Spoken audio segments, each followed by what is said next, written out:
slipstream caught between realities, a secret museum of the esoteric, the private library of shadows, all taking place in a world forged from mystery and caught between logic and myth. You are entering ParaReality.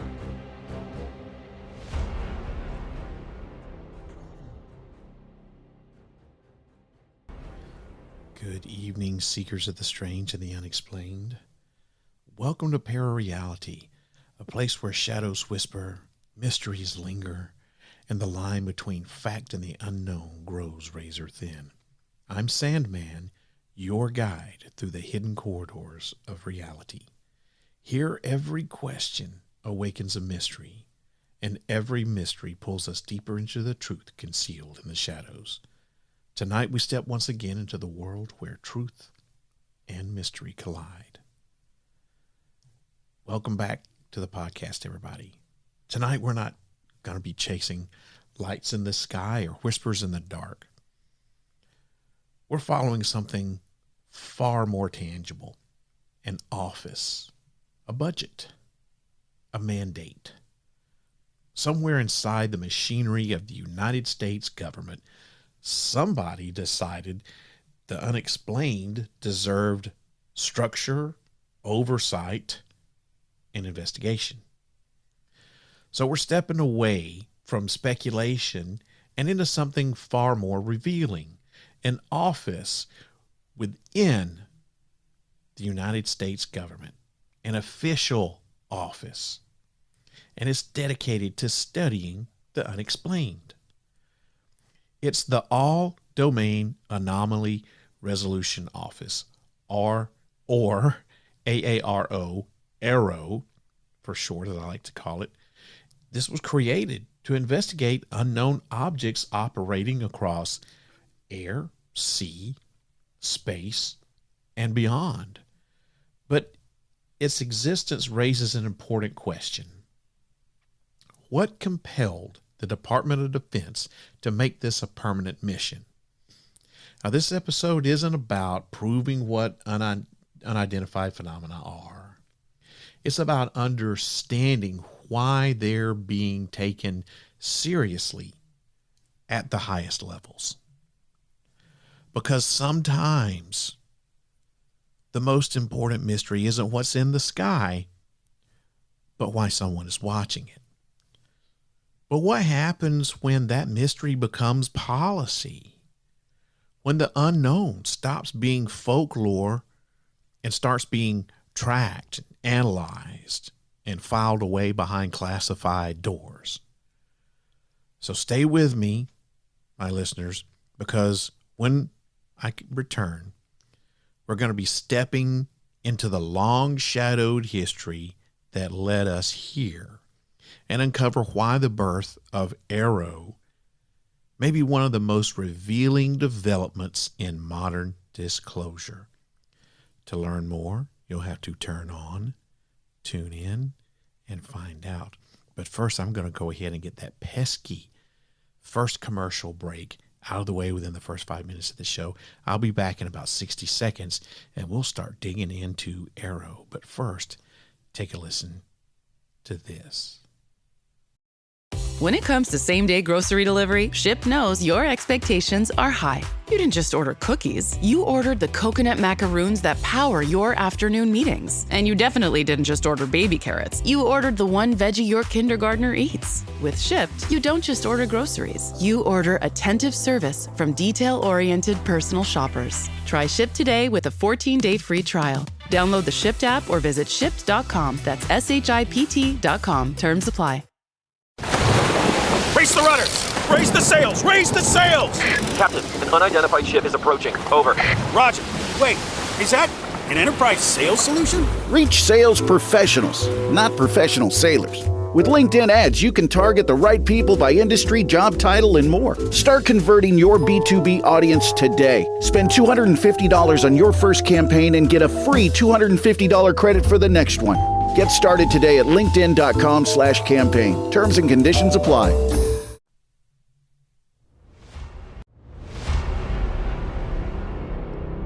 ParaReality is a proud member of the Evergreen Podcast Network.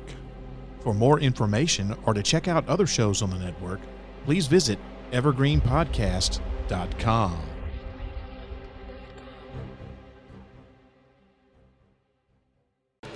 Broadcast from a secret bunker somewhere outside of Nashville, Tennessee.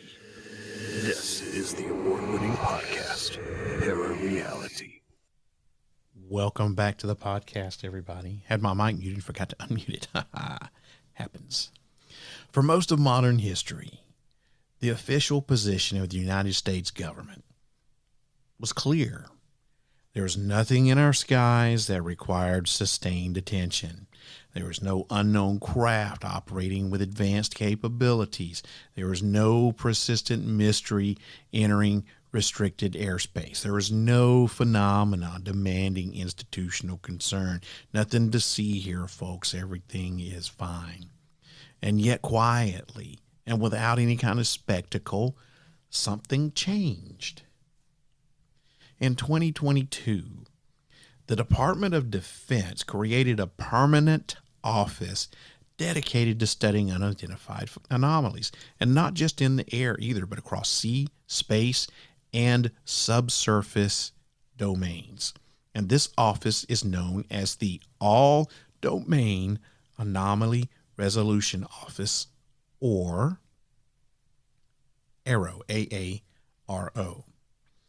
Now, AARO is a U.S. Department of Defense office established, like I said, in July of 2022 to coordinate military and government efforts to investigate, analyze, and respond to unidentified anomalous phenomena across all environments: air, sea, space, land, subsurface. It's the successor to earlier government programs like the Unidentified Aerial Phenomena Task Force, or UAPTF, and this is a big one now, Airborne Object Identification and Management Synchronization Group, also known, going by the acronym, AOIMSG, which was more limited in scope. And tonight, we're not asking whether unidentified phenomena exist, because we know it does, right? Instead, we're asking a more revealing question, and that's this: why does an office now exist to study them? So for decades, unidentified objects in the sky were treated as curiosities. Interesting, yeah, but ultimately explainable events, according to our government. However, in the early 2000s, a shift began to take place within operational military environments. U.S. Navy pilots increasingly reported encounters with objects that did not behave like conventional aircraft. These weren't distant lights in the sky or, fleeting shapes. They were objects that were tracked simultaneously by radar systems, advanced targeting pods, and even seen by multiple human observers. They appeared suddenly in controlled training ranges, and they maneuvered in ways that exceeded known aerodynamic limits, and they left without any type of visible propulsion systems. Initially, these encounters were reported cautiously, if they were even reported at all, because the long-standing stigma associated with unexplained sightings discouraged open discussion, especially within the military, because you had that career you had to worry about, right? And you had that reputation you had to maintain. However, repetition altered perception. Unknown objects repeatedly appearing near carrier strike groups and sensitive training areas represented not curiosity, but vulnerability. Unknown craft operating in restricted airspace presents strategic risks. They introduce uncertainty into planning environments that depend upon predictability. And over time, this pattern compelled attention from intelligence agencies and ultimately from Congress. For much of the 20th century, unidentified sightings were primarily anecdotal. A pilot might see something unusual, a radar operator might notice a transient return on radar, a civilian might report an object in the sky that was behaving strangely, acting funny. But what began to change in the early 21st century wasn't the phenomena itself. It was the systems that were observing it. That's important because modern military environments are saturated with sensors. Carrier strike groups don't rely on just a single radar system like they did in the old days. Now they operate with layered detection networks designed to track everything from incoming aircraft to sea-skimming missiles. These systems include phased array radar, infrared search and track platforms, electronic support measures, and satellite-linked data systems.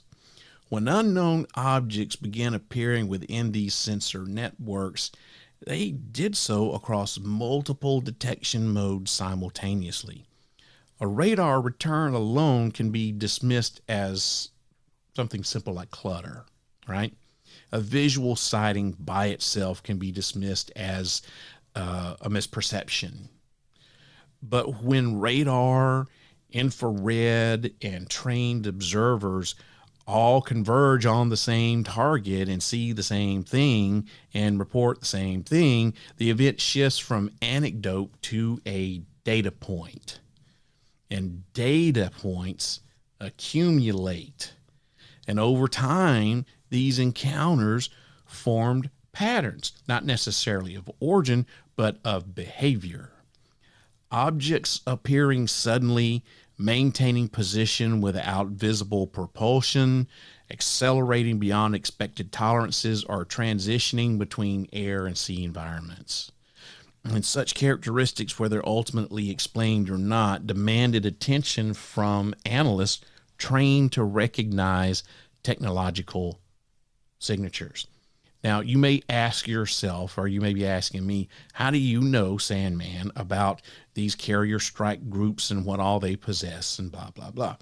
Well, don't forget, kind listener, whoever you may be, I have a 10-year history of working with the Department of Defense in a top secret nature. And I still work for the United States government, as a matter of fact. And I have contacts in almost all branches of the military, the Army, the Navy, the Marines.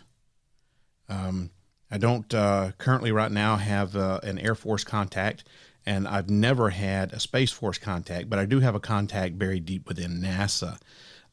So I've got contacts, and I can reach out to these people and ask them things. And that's how I'm able to obtain some of this information like this, of course, as long as they're, speaking off the record and remain anonymous. So just in case you were wondering. Anyway, let's get back to talking about AARO.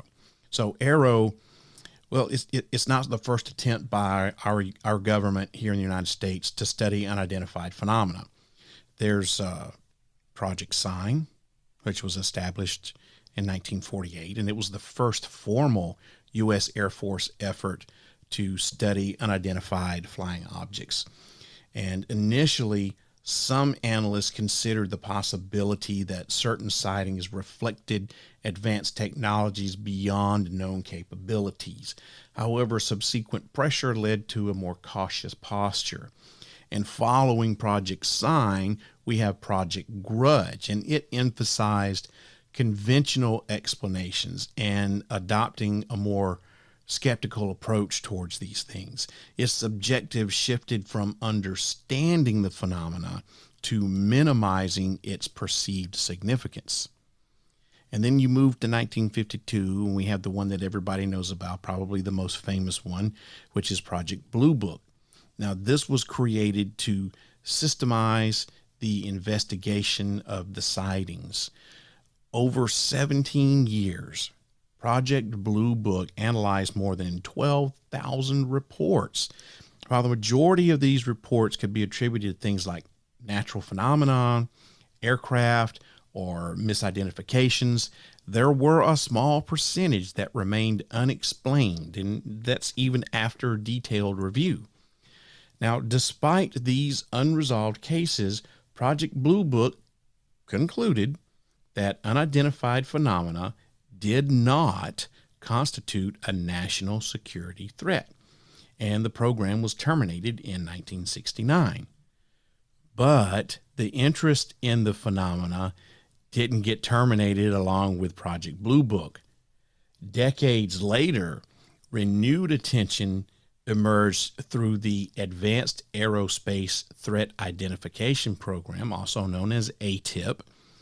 Now, operating within the Department of Defense, ATIP sought to examine anomalous aerial encounters reported by military personnel, focusing particularly on potential aerospace threats. Unlike earlier public-facing programs, ATIP operated largely within the classified world, and it emphasized the performance characteristics of these unidentified objects. And subsequent initiatives, including the Unidentified Aerial Phenomena Task Force and the Airborne Object Identification and Management Synchronization Group, reflected increasing seriousness. Now, AARO represents the culmination of these groups, the culmination of the lineage, for lack of a better word. Unlike its predecessors, AARO wasn't created as a temporary committee or a temporary project. It was established as a permanent, supposedly permanent, office. So what are basically the differences? Well, temporary programs address things like just passing concerns, right? Permanent offices address persistent concerns. And of course, like I said, AARO is supposedly a permanent program or a permanent office. Its core mission is to minimize technical and intelligence surprise by doing things like detecting and identifying unknown objects or phenomena, attributing these phenomena to known causes when possible, mitigating potential threats to U.S. national security and military operations, standardize collecting and reporting across the federal agencies, and finally, to synthesize scientific intelligence and operational data in a unified approach. One of its central functions is data collection, and it gathers reports from U.S. military services and other government sources about sightings or encounters with unexplained objects, not just UFOs, but any unexplained anomalies in the operational environment. Historically, information about unidentified encounters was fragmented across agencies.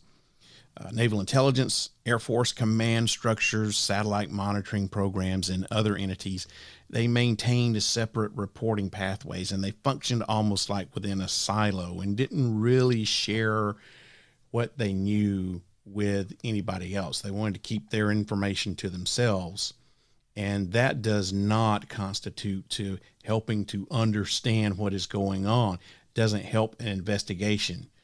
This fragmentation limited the ability to recognize patterns.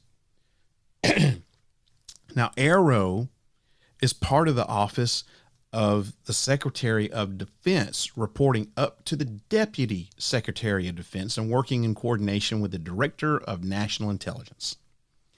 The office has directors appointed from within defense and intelligence circles, and as of mid-2024, John T. Kozlowski has served as its director.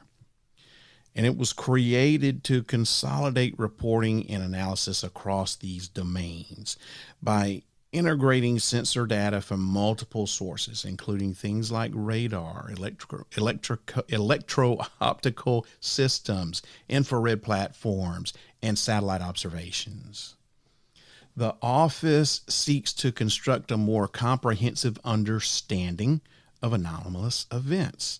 And the goal is not speculation, but correlation. Patterns may reveal whether anomalies stem from foreign technology, environmental effects, sensor limitations, or some sort of other cause.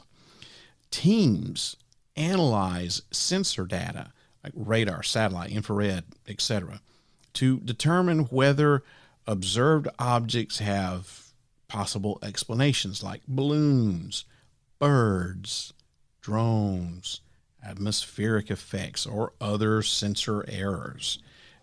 Or do they remain truly unresolved?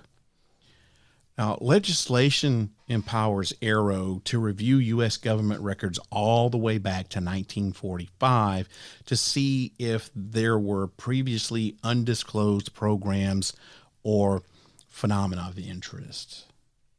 Based on its analysis, AARO makes recommendations for changes in policy, reporting structures, and technology development to better detect and understand anomalies. AARO maintains a public website with official reports, imagery, and records that have been declassified or cleared for release, including collaboration with the National Archives and Records Administration. One of the aspects that drew sustained attention from defense analysts wasn't simply the presence of unidentified objects, but their apparent behavioral consistency. Reports frequently described objects that lacked traditional aerodynamic surfaces like wings or control stabilizers. Others appeared to hover without visible lift mechanisms, maintaining position despite wind or atmospheric conditions. In some cases, objects were observed accelerating rapidly from stationary positions without detectable propulsion signatures. In others, they appeared to move seamlessly between air and water, suggesting either advanced engineering or environmental misinterpretation. These observations didn't just automatically imply extraordinary origins. However, they did present analytical challenges. Traditional aerospace systems operate within known performance envelopes. Even advanced technologies leave identifiable signatures, things like heat, exhaust, acoustic patterns, or predictable limitations in their maneuverability. Objects lacking these signatures complicate attribution. For analysts, the question becomes less about what the object is and more about what it does. Patterns of behavior and clues, patterns of behavior provide clues, right? Even when the origin remains uncertain. And it's time for a second commercial break of the evening. I'll be right back, and we'll talk a little bit about going from observation to investigation. Picture this. Me, Reese Witherspoon, in London, ordering fish and chips so often they might start wrapping me in paper. I'm traveling with my Wells Fargo Autograph Journey card, so I earn rewards wherever I book travel. 5 times points with hotels, 4 times with airlines, 3 times on restaurants and other travel, and 1 point on other purchases. Imagine getting rewarded for eating a toad in the hole. Wait, what is a toad in a hole? Visit wellsfargo.com/autograph journey. Terms apply. Hey guys, I'd love to hear from you. Do you have a story, a question, or a topic you'd like me to cover? If so, you can reach me directly by email at sandman@parareality.com. Or, for a more personal touch, you can just call the Secret Bunker at 615-461-5001 and leave a message. Just know that by calling, you're giving me permission to feature your voice on the podcast. Again, that number to call is 615-461-5001. You want to stay up to date with all things ParaReality? Then follow me on all major social media platforms. You can find me on Facebook at sandman.parareality, or you can follow me on X, Instagram, Blue Sky, and TikTok by looking for my handle at ParaRealRadio. You can also subscribe to my YouTube channel by looking for ParaReality 1. That's ParaReality with the number 1 behind it. And don't forget to visit my website, parareality.com. That's where you'll find an archive of all of my past podcast episodes for free. You can also find the latest in paranormal news from all around the world under the Para News section. Your support means everything, whether you buy something from my store or leave me a positive review on whatever podcast app you're listening on. A 3-star or higher review goes a long way in helping this podcast reach new listeners, and I would truly appreciate it. Thank you. Welcome back to the podcast, everybody. So, one of the reasons unidentified anomalies moved from curiosity to institutional concern was the emergence of well-documented military encounters. These incidents weren't rumors or folklore. They were recorded through multiple sensor systems and involved trained personnel operating within controlled environments. Among the most widely discussed encounters are those commonly referred to as the Tic Tac, Gimbal, and GoFast incidents. Now, the Tic Tac encounter occurred in 2004 during training exercises conducted by the USS Nimitz Carrier Strike Group. Radar operators aboard the USS Princeton detected anomalous aerial objects descending rapidly from high altitude to near sea level. Fighter pilots were subsequently dispatched to investigate. Visual observations described an object lacking wings, exhaust, or visible propulsion. It appeared to maneuver abruptly and maintain stable positioning above the ocean surface. Infrared recordings later captured similar characteristics. And importantly, the event involved multiple forms of observation: radar tracking, visual contact, and sensor recordings. Now, the Gimbal incident, recorded 10 years later, presented a different set of challenges. The object appeared to move against prevailing wind conditions while maintaining stability. Its orientation suggested controlled maneuvering, yet its propulsion signature remained unclear.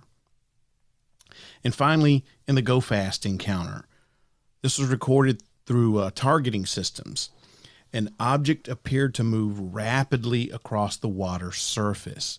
Subsequent analysis indicated that parallax effects may have influenced perceived speed, demonstrating the complexity of interpreting sensor data. Taken together, these 3 cases illustrate why structured analysis became necessary. Each encounter presented ambiguities.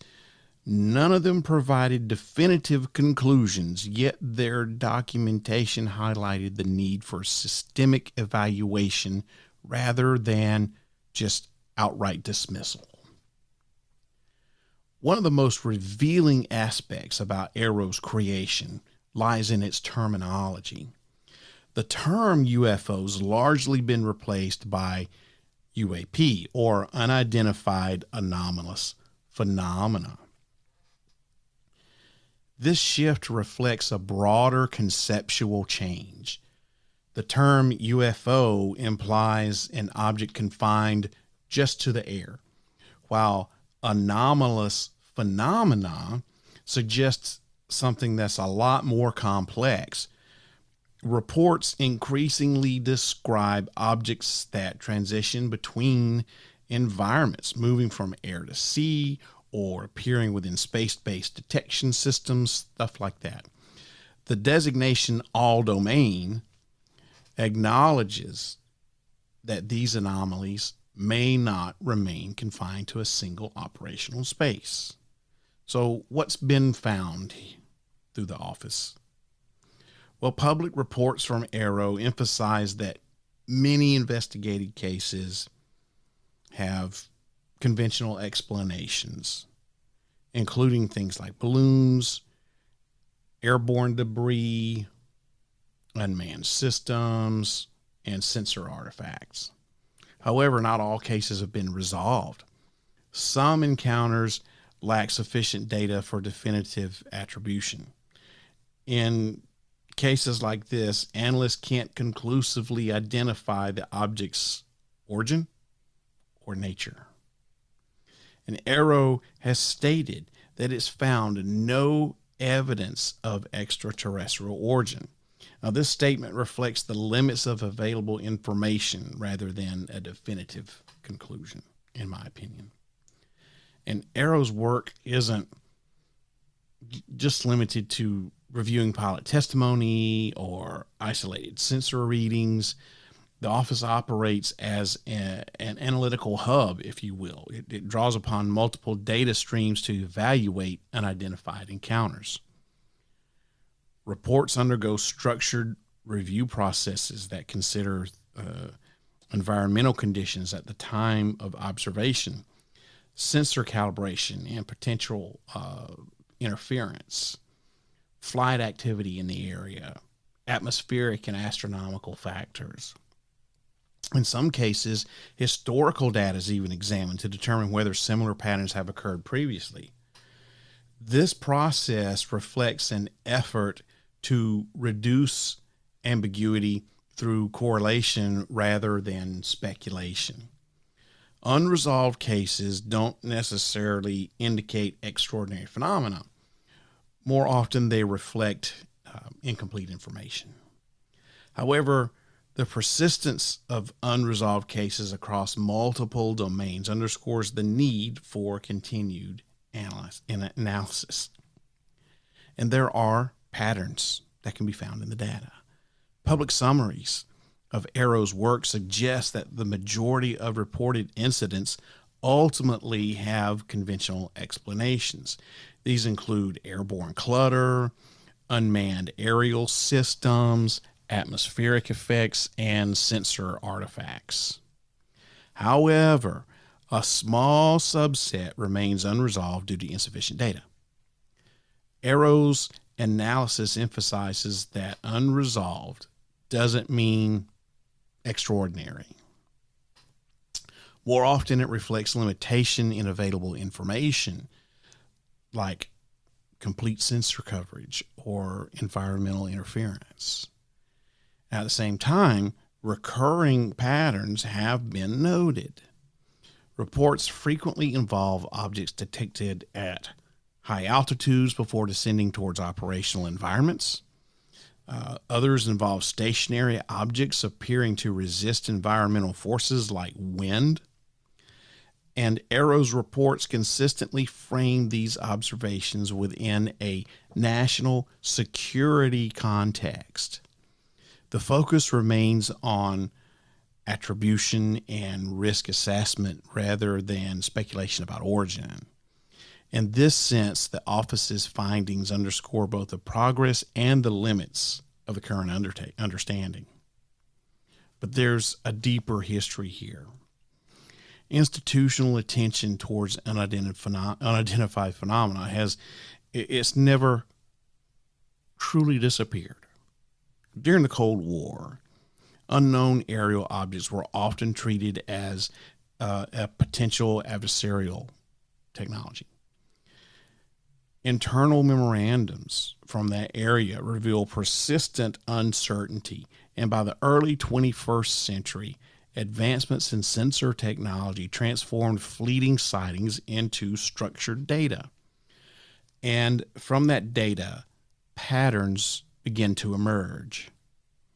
And patterns invite investigation. One of the recurring features of governmental engagement with an unidentified phenomena is the cycle of closure and return. Programs are created during periods of heightened attention, often driven by technological or geopolitical uncertainty. They are later dissolved once immediate pressures subside. Yet the phenomena itself persists. Project Sign gave way to Project Grudge, and Project Grudge gave way to Project Blue Book, and Project Blue Book gave way to decades of relative silence. Then interest returned through ATIP. This pattern suggests that unidentified encounters may not be consistent in intensity, but they recur with enough frequency to prompt renewed institutional response. An AARO may represent the latest phase in this cycle, one distinguished by permanence rather than temporariness, if that's even a word. The creation of AARO followed growing congressional interest in unidentified phenomena.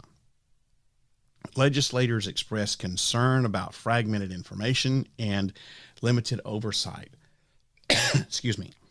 Testimony from former personnel raised questions about historical programs and data accessibility.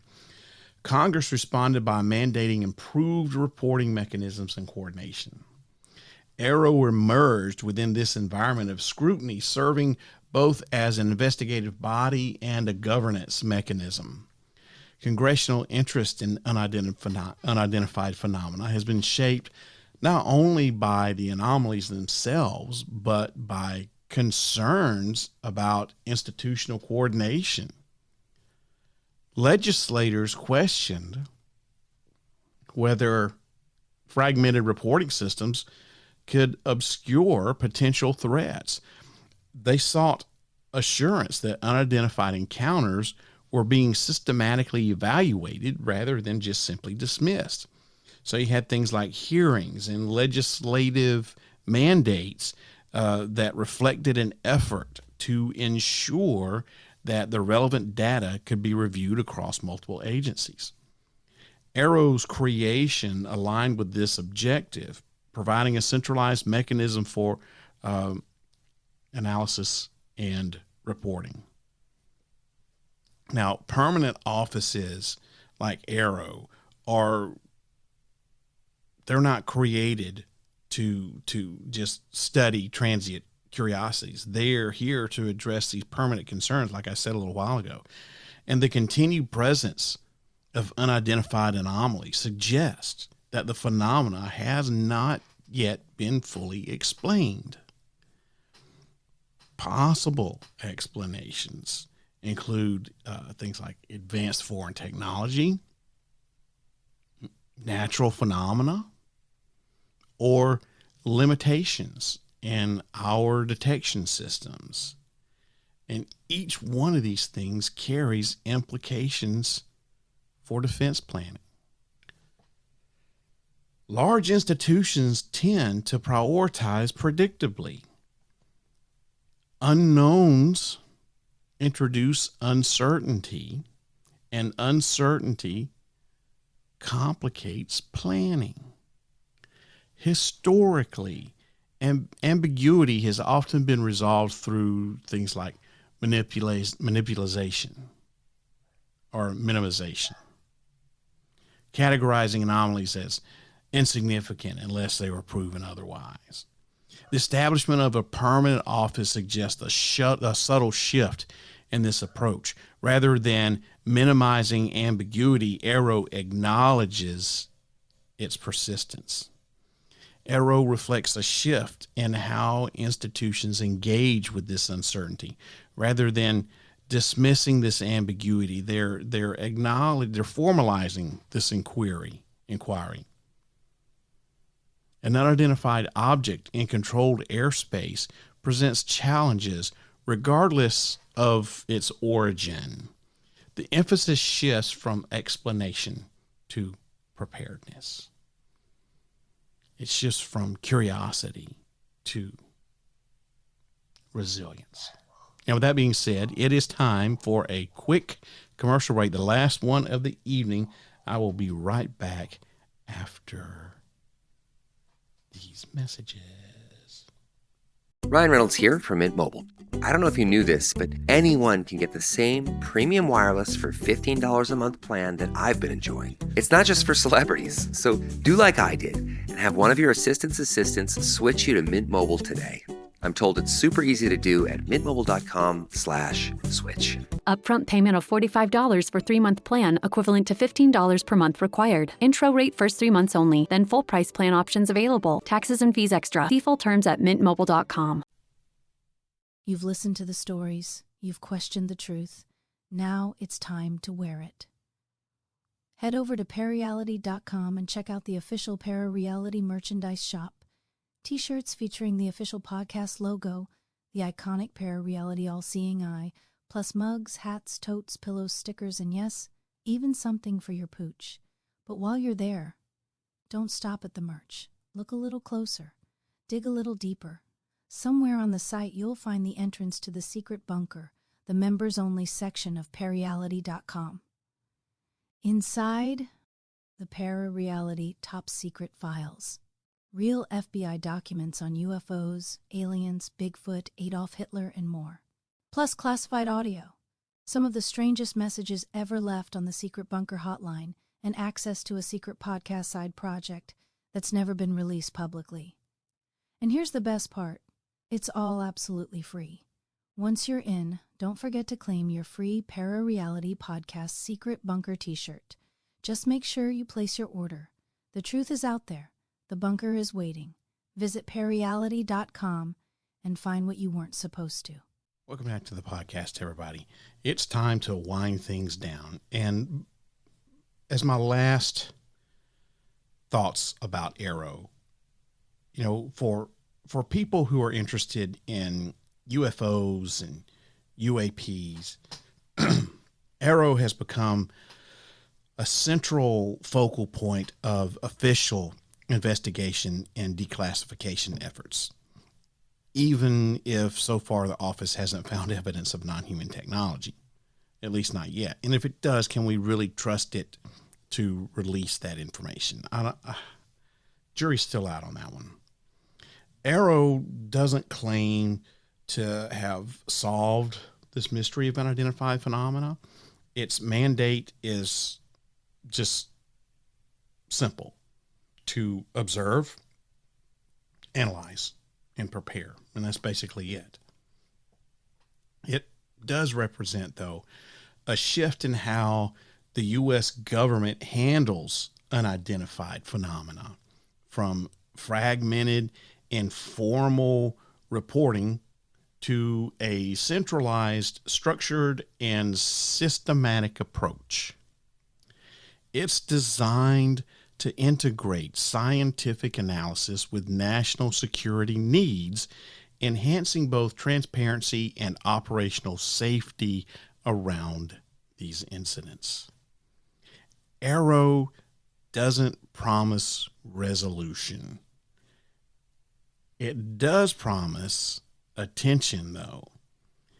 In a world increasingly defined by data and surveillance, even uncertainty becomes measurable. The decision to formalize inquiry into unidentified phenomena reflects a recognition that some questions cannot be ignored simply because they remain unanswered. The existence of AARO marks a transition. What was once dismissed is now examined. What was once ridiculed is now tracked. And that suggests the question has changed. No longer whether unidentified anomalies exist, but what they represent. hope that you enjoyed this rather short version of ParaReality tonight. The next episode is going to drop next Friday at 8 o'clock p.m. Central U.S. time. You'll be listening to another meeting of the Midnight Syndicate, so join us as we sit down to discuss another fascinating pop culture conspiracy theory. So make sure you turn on, tune in, and find out. I hope that this podcast opens up your mind to new ways of thinking, expands your consciousness, and produces a change in the way you see the world.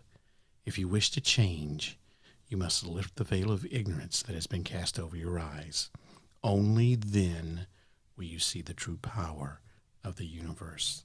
Hope you have a great evening, a great weekend, and I will see you again next Friday. If you wish to change, you must first lift the veil of ignorance that has been cast over your eyes. Only then will you see the true power of the universe.